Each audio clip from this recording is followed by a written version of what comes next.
Hey, what's up, fam? I just wanted to go finish this last video. This was part three, the final part, hopefully, of this series. Um, I first want to address a couple things that maybe make a mistake on, and that's if I don't kind of go by the 66 books exactly in a fundamental way.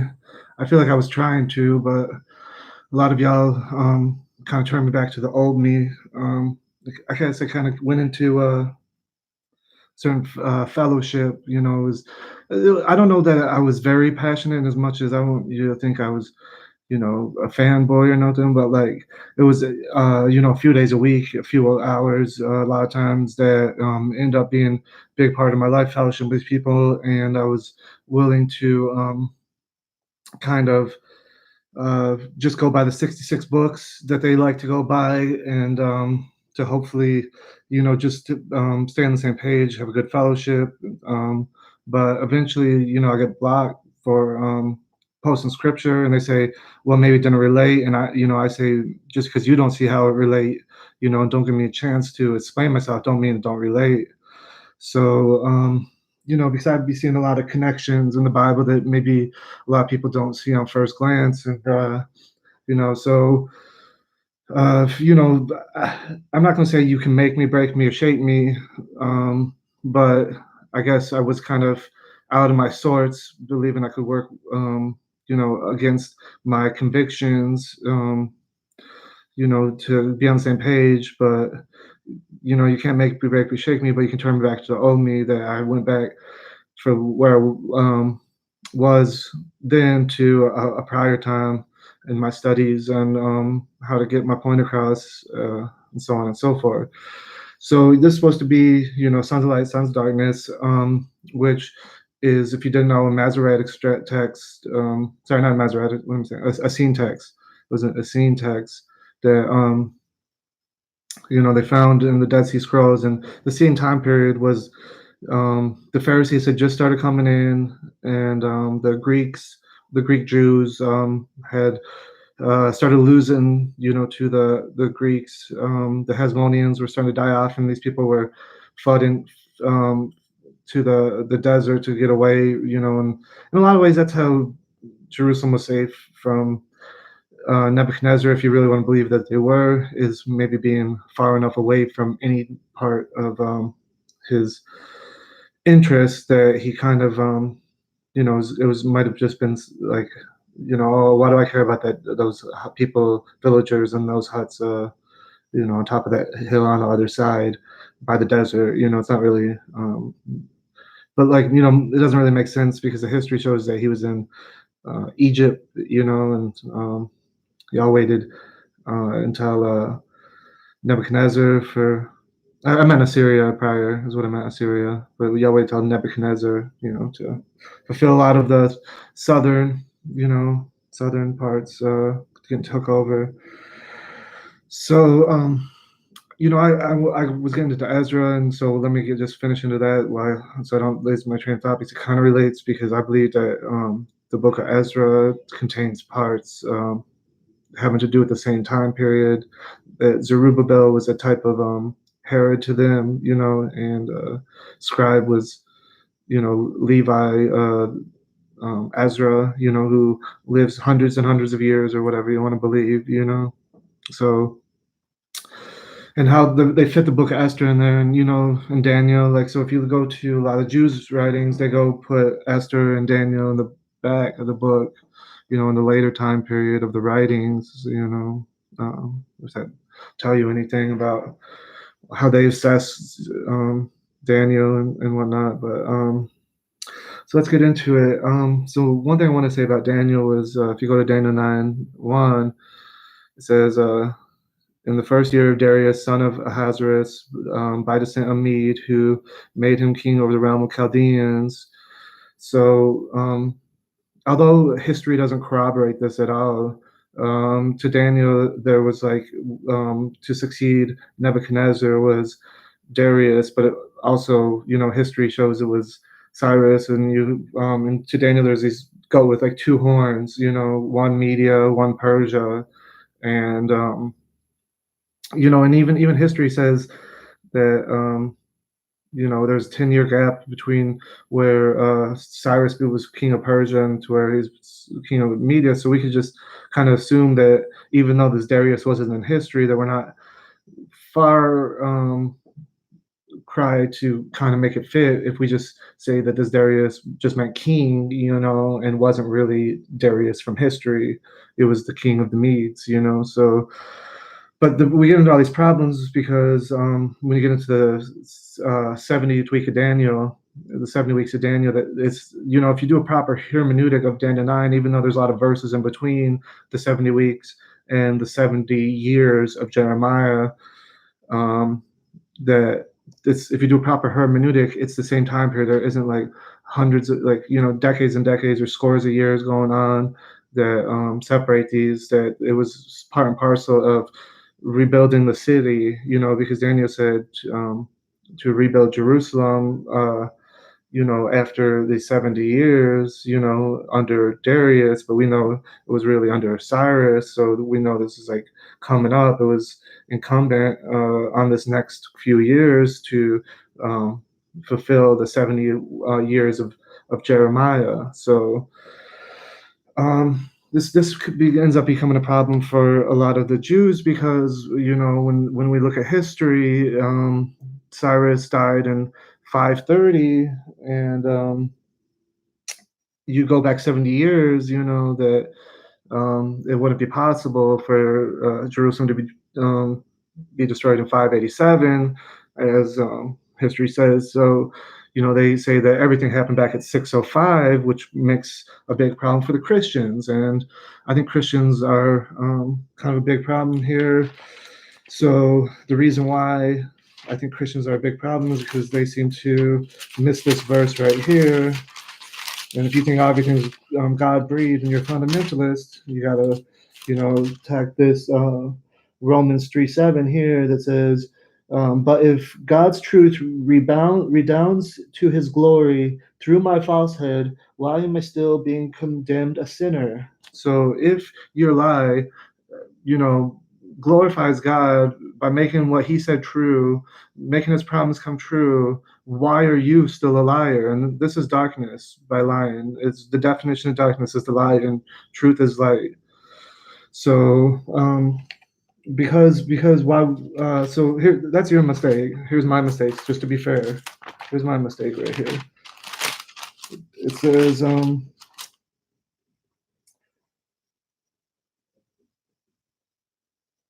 it says, this is 1 Corinthians 10 and 29. I mean, not your own conscience, but others. For why should my freedom be determined by someone else's conscience? I don't have the right to kind of hurt your faith. If you're weak in faith, as 1 Corinthians 10 say about food and different things, what I think, I don't want to share that with you. It can make your faith weak, but if it can make you feel stronger, because I feel stronger, because history proves, I think that the temple was destroyed for a new temple, that goes through the whole world. That's good. So, my faith is strong, but I don't want to weaken your faith. So, let me go to another verse to show you how I could be wrong to you and why you might not want to listen. So, let me go to 2 Corinthians chapter 4 and 2. Rather, we have renounced shameful hidden things, not acting deceitfully or falsifying the word of God, but by the open declaration of the truth we commend ourselves. So I don't want to say that the word of God is false, and it seems like Jesus quoted Daniel. So I don't want to say that the gospel is not true, but I want to do say that it was all compiled around the same time period, and it's a whole narrative, and if part of the narrative was true, I wouldn't fault the later people who wrote the narrative, like, because they were building on what was already believed by the people that they're trying to convince. So it's not the people who, wrote that this date comes to fulfillment. It's the people who, needed to fit what they believe already, and they make it fit. So that's what the Christians do with this 70 weeks, because as it's backed up till 605, the Christian history, to fulfill the 70 weeks of Daniel, you put yourself at 535 for the decree of Cyrus, and then when you're at 535 to go 490 years, you don't get yourself at Jesus. So what they do is they want to take small verses of Nehemiah and misconstrue them to be the decree. But if you go do a proper hermeneutic of Daniel 9, you see that's the same time period where the 70 weeks start is after the 70 years end. So you want to say that, oh, he was saying go rebuild the temple, but the temple wasn't the city. But you got to understand that where the priests live, where the people live, it's because Jeremiah had said 70 years for the city. He didn't say 70 years and then the temple would be rebuilt. He said for the city. That's what Jeremiah said for Jerusalem. And when they talk about building the temple of God, they talk about in Jerusalem. So it's in this city. The city and all the people had been populated. As you see in Ezra 6 and 7, 8, like there was already priests and everybody living there by the time Nehemiah, came there. So what Nehemiah did under Artaxerxes isn't significant as much as the decree of Cyrus. But see, you got to understand these people. They wanted to appropriate everything, like just the term, even the name of the religion. Like that could be much broader, but they've expropriated it from everything else. And much like they've expropriated the decree of Cyrus, that had everything to do with them. But when you go look at the actual decree of Cyrus, it was to all the nations. It wasn't just for them. So but this happens to coincide with the 70th week of Jeremiah, as it says in the Bible. So um, we run into a little problem when we talk about, is if we go to Ezra 6:14. Ezra 6:14 says, "And the elders of the Jews were successful in building through the prophecy of Haggai the prophet and Zechariah the son of Iddo." So here we have um, Ezra talking about um, Haggai and Zechariah, and we also see in Second Esdras, which is not in the Bible, him talking way before the decree to rebuild Jerusalem, Haggai and Zechariah. But if you go to Zechariah 7:1, it says, "In the fourth year of King Darius, the word of the Lord came on Zechariah." So we have on the fourth year of King Darius. Well, if you look at history, we say the fourth year of King Darius would be um, 480. 480. So if this is 480 that Zechariah, got this prophecy, um, we've always been told that there's um, 400 lost years of the Bible. So, somewhere along the line between Haggai and Nehemiah and everybody, we got to get to year 400 AD or 430 AD, to, like make this true that there's 400 lost years of the Bible that they've been telling us, So Ezra, if you read Second Ezra chapter 3, it says, "In the 13th year after the ruin of the city of Babylon, or in the 30th year after the city of ruin of Babylon, I lay troubled in my bed, and thoughts came on my heart." So if you say it's 605 was destroyed, that this is 575. So 575, here's Ezra, um, and he saw, "For I saw the desolation of Zion." Well, maybe he went back and saw it 30 years later, you might say, but maybe he was even there. Like, was he allowed to even go back there? It seems like he wasn't even go back to like Ezra 6 or something. You know what I mean? Like, so if that's Ezra right there in 575, maybe 600 BC, well, how come if Nehemiah is down to 400, maybe, because here he is talking about, you know, Zechariah, um, like Zechariah talks about Zerubbabel, and this is the rebuilding of the city. Like Zerubbabel laid the first stone, um, that with Yahushua is the priest. So you have these two people. That's what I'm saying about the Hasmoneans. You have the king, and then you have the scribe, the priest. Like Ezra. So then you have these two people. Then you got this other story of somebody succeed him down the road, Nehemiah. But if you keep on reading that through Nehemiah, down to the end of the chapter, I'm sorry, end of the book, you talk about Ezra reads the law. You have Ezra reading the law, and it's the same as Ezra reading the law in the book of Ezra. So here we are getting close to 400, and we still have Ezra, who is back in 600.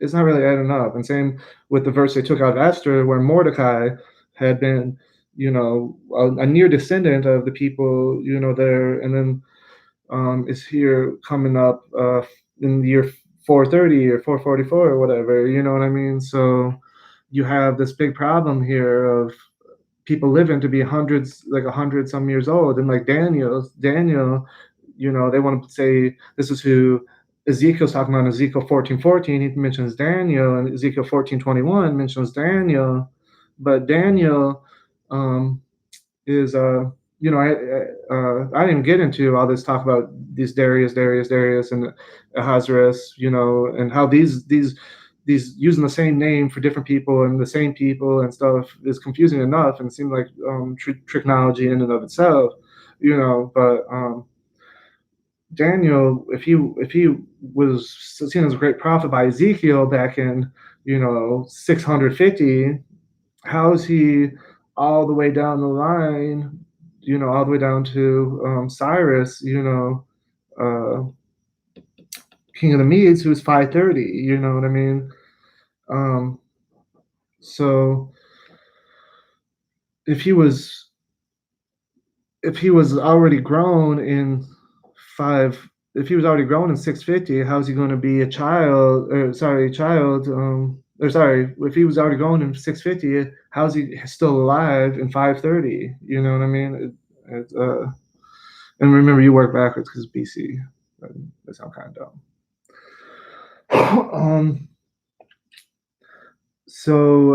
And like the timelines. If you look at Ezra, he talks about Ahasuerus, Artaxerxes, and then when Esther want to talk about Artaxerxes, that don't add up either, because that don't add up because it seems these different people, Ezra and Nehemiah, when they talk about Artaxerxes and Esther, they talk about the empire of Xerxes, and then they skip through all these different kings. Like they might just mention that it went from Cyrus down to Xerxes to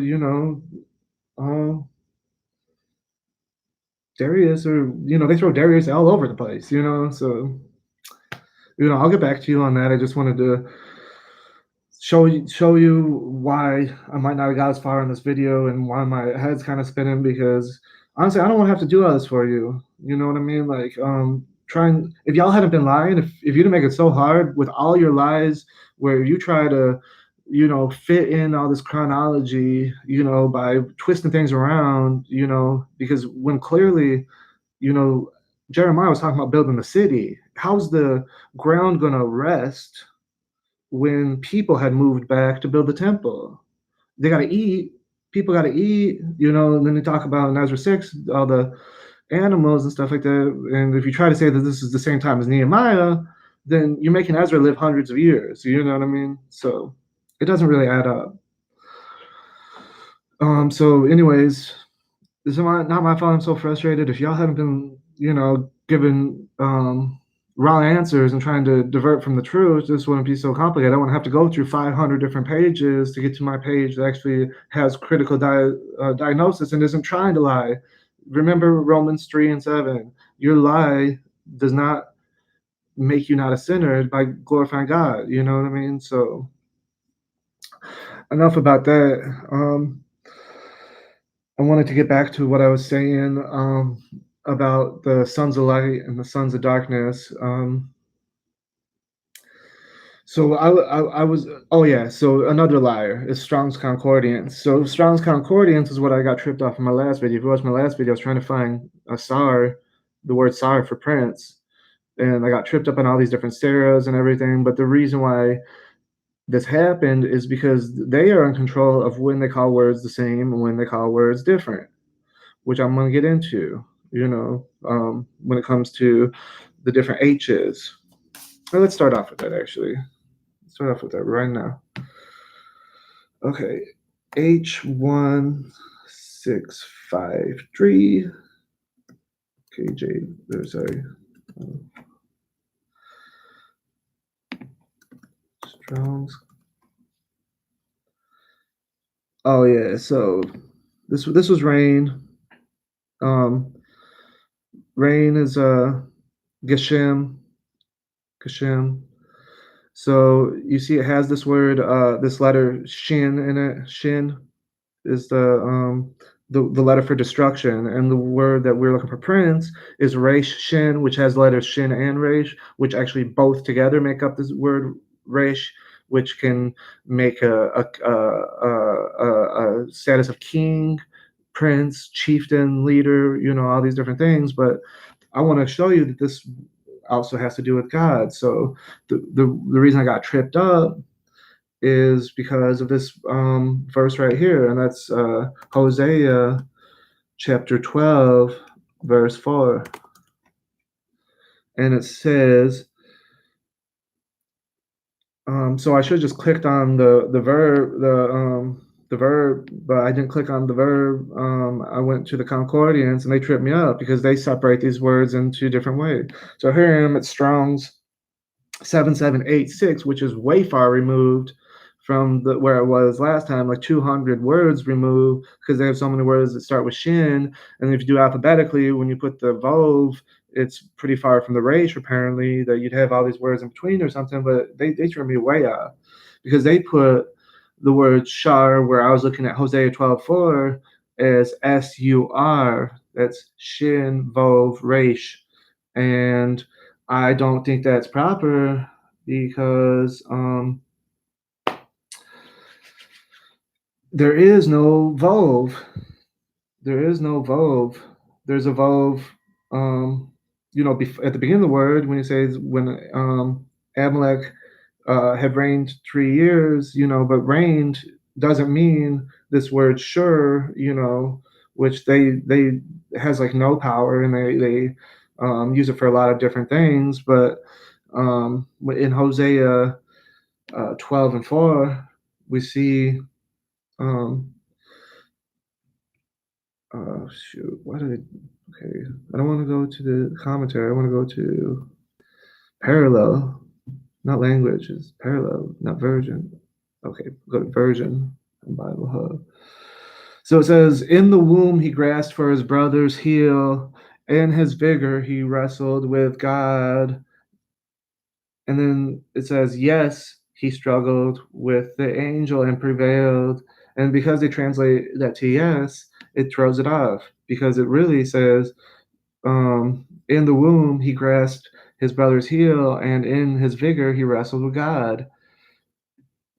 And it says, it should say, and he struggled, and he prevailed over the angel of God. He prevailed over God, is what they mean. So, um, why do I say it's and is because of that Vov. It says Vov, Yod, Shar.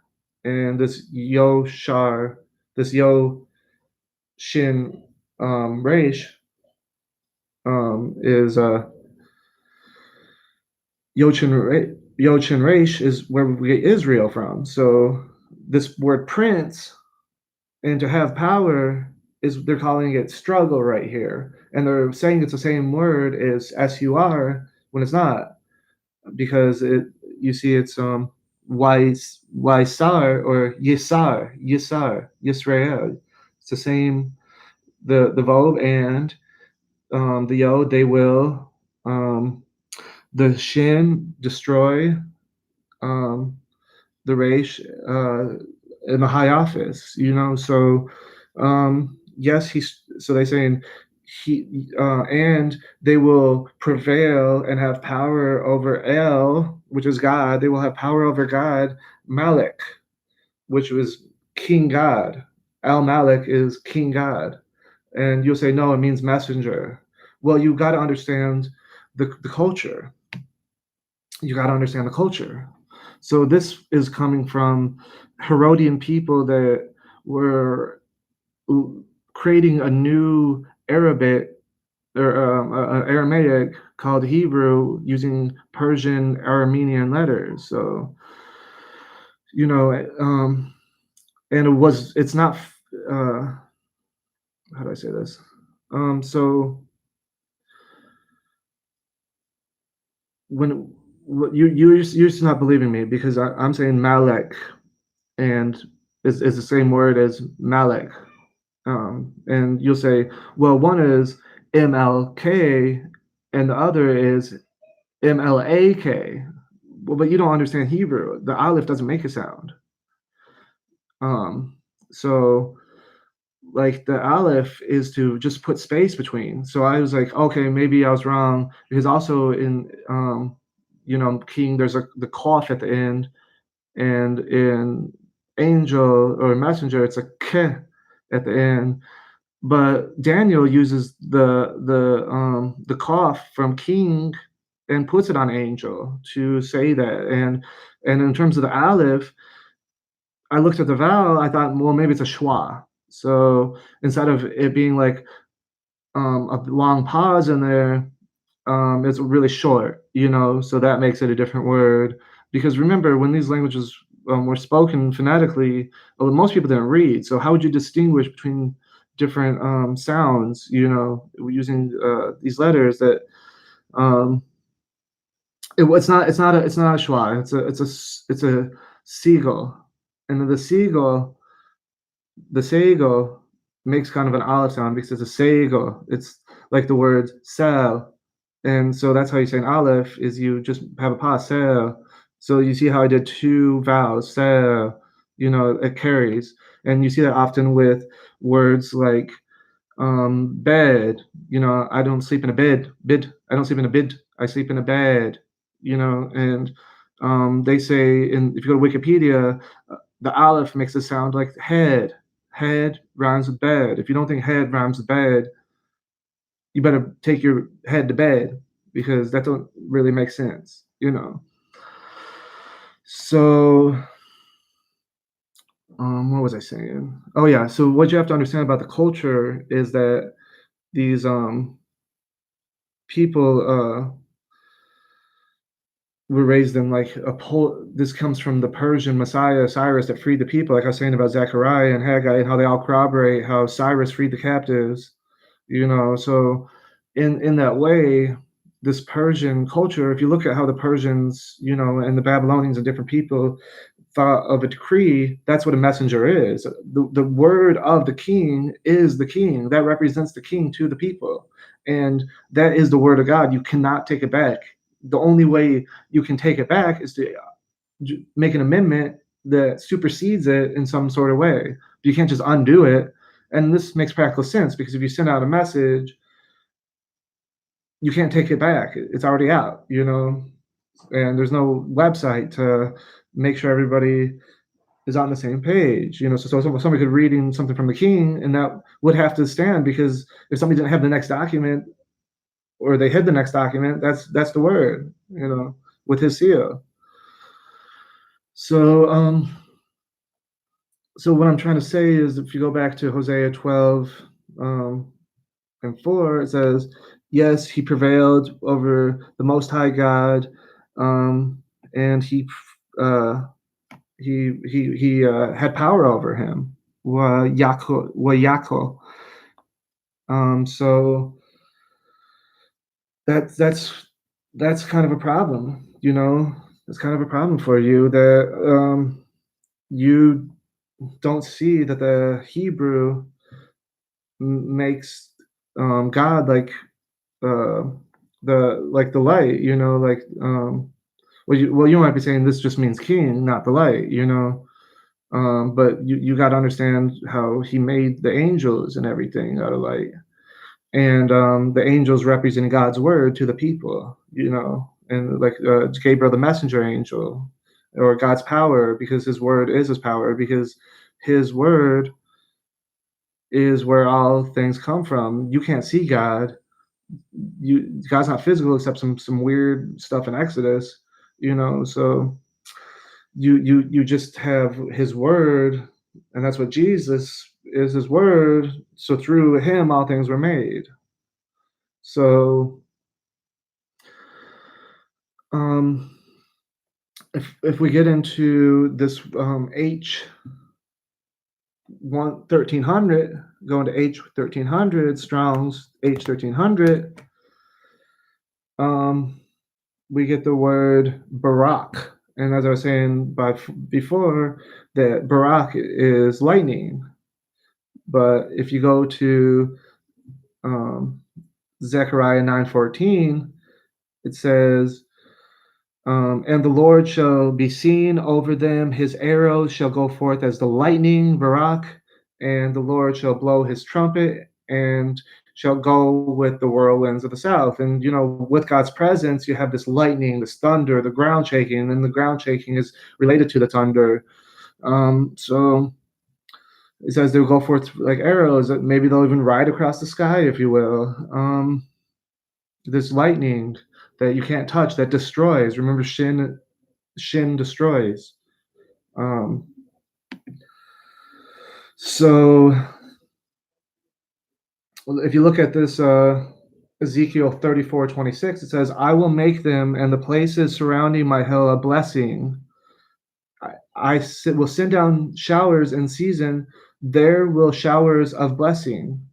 So if you understand the Torah and the getting to the Holy Land, and why we offered some sort of grain offering is that, and wine offering is that the grapes and all the corn and everything come from God. You know, His rains. You know, His earth that He made. You know, so um, when you have this imagery as him bringing forth the rain, this is really important to desert people, and this is why they worship Baal, is because he was the rain god, you know, and he shot forth lightning, and they used to call God Baal until Hosea 12:6, wasn't it, or 2:16? A little dyslexia there or something. He said, "Stop calling me that. You no longer will." After, you know, if you look at the people earlier, they were always naming their kids after Baal. You know, like Saul and David before they changed everything. You know, these redactors, they named their kids after Baal. You know, so, and if you see, Elijah didn't come after David until after David and Saul. You know, that Yahoo was God. That wasn't before then, you know. But even that might be a backdating or an interpolation, in as much as I don't want to believe so because I like Elijah, you know. But um, maybe they didn't understand monotheism until they went to Persia, and this is something that seems to be corroborated by history, you know. So let's see, where would we go from here? Um, we see in Psalm 65. Um, You care for the land and water it, you enrich it abruptly. The streams of God filled with water to provide the people with grain. Like I was saying, this is Job 5:10. He provides rain for the earth. He sends water on the countryside. And you know, and of course, like God is the stretch out the tent, he's the heaven, and you know, might have just been over Israel, but as Isaiah says, it's going to stretch out over the whole earth, meaning they're all going to be one big happy family, the entire earth. There won't be other nations. And to you, Jews and Hebrew Israelites, you think that's because you're going to destroy them all, but that's not really what God wants, you know, because He found through Jesus, you know, a peaceful way of bringing all the world to the same faith, the one fold. So if we look at this word Barak, you know, You have okay. So also Roz, one thing it could be like a carbuncle because light or a crystal because light goes through it, so it has to these kind of diviners and superstitious people, certain light of its own or whatever. But and they had these Uma Thurmans that they threw on the ground to cast lots and stuff, and they had these um, lucky stones or whatever and everything like that. Um, but it says in Job 35, 38 and 35, canst thou send the lightning that they may go and say unto thee, here we are? God, man's not God. God creates lightning. Man can't create lightning. This is what they saw as very close to the relationship of earth and heaven, where heaven comes down to earth is the lightning. That's when heaven comes down to earth, or the rain. Um, the voice of thy thunder was in heaven. The lightnings lighteth the world, and they tremble and shook. That's Psalm 77 and 18. So I feel like I made my point. I don't need to beat this dead horse. Just simply that Sar is like the prince, but it also can mean the king, in a godly way. That especially in Hosea 12 and 4, kind of we see that the prince travailed the king, overcame the king. So this goes right into the line about how the Israelites believe that they can supplant the Canaanites. So man is Canaan, and they believe that they're God men. Kind of missing the point of why they were all killed in the desert. Or maybe I'm missing the point. Maybe he killed them all in the desert so that this new generation could be his children. But it never really panned out. Like it just seemed like things only got worse in a lot of ways until it was just the end. But then, the temple was rebuilt, and this was where I'll end off. Is they say that the temple was rebuilt, and this happened over time until Herod, completed the temple, and then it was then after named Herod's temple, and Herod destroyed. That's why I think Herod was a Jew, is because he destroyed Gezim. The where in John 4, this woman wanted to. No, I'm not sorry. I'm sorry. That wasn't Herod. That was John Hyrcanus, his predecessor, Alexander Janus, wasn't it?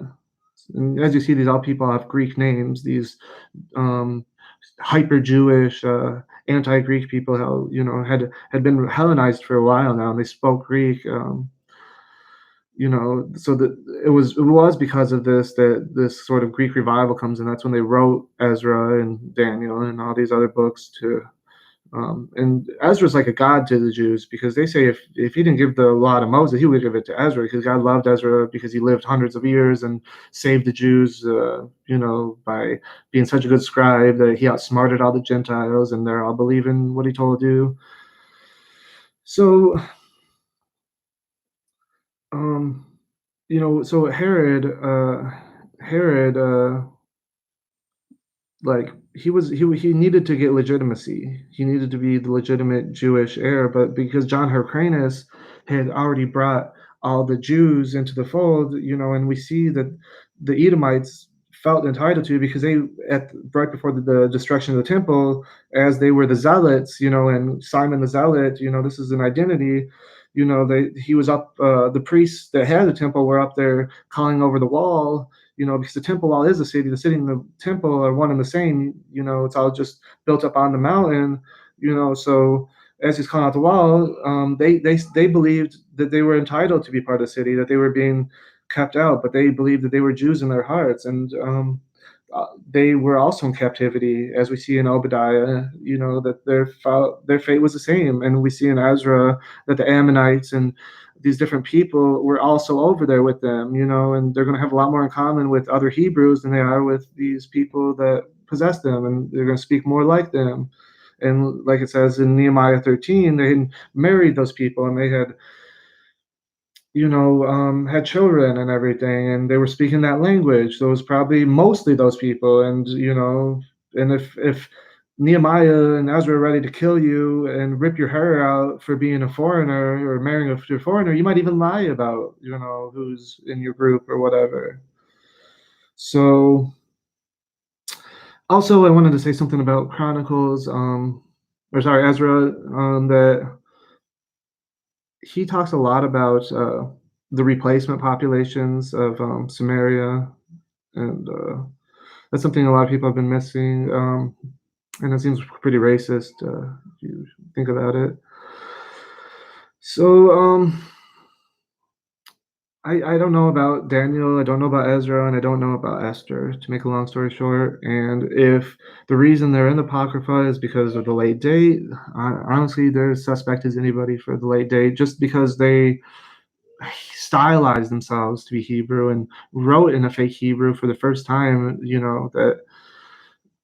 that this is why we can't deny them.